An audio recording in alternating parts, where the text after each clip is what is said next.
I was really, really passionate about music from a very young age.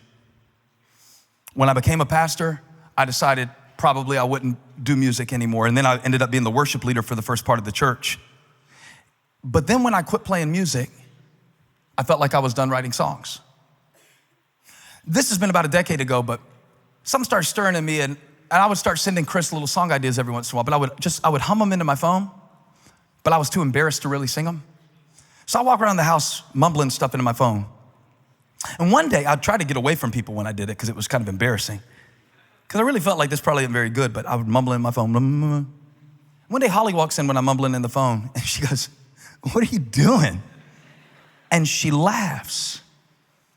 And when she laughed, I lashed out. I said, "I'm trying to write a song, but I guess I'm not allowed to write a song in my own house. I'll never write another song in front of you again. I'm sorry."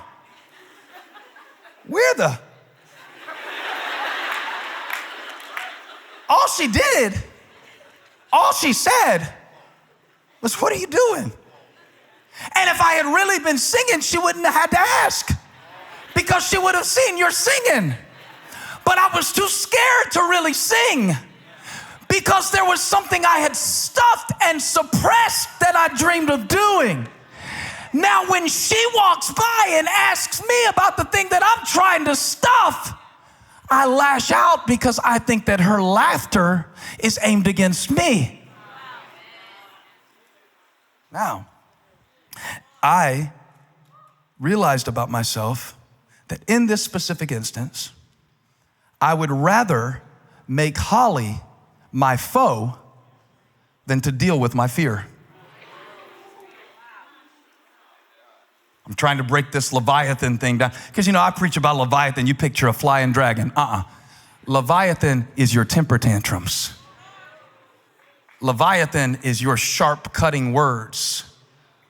Leviathan is that pushing away that you do of people the moment that they try to love you for real.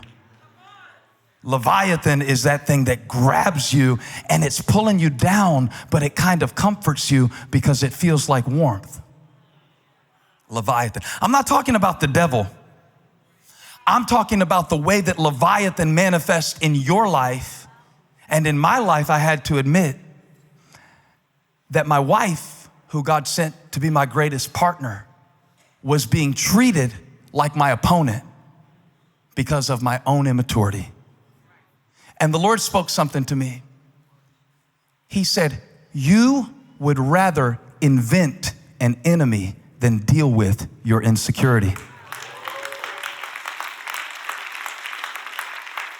You would rather fight against the one who's trying to fight for you than to fight against the insecurity that keeps you from seeing things as they really are."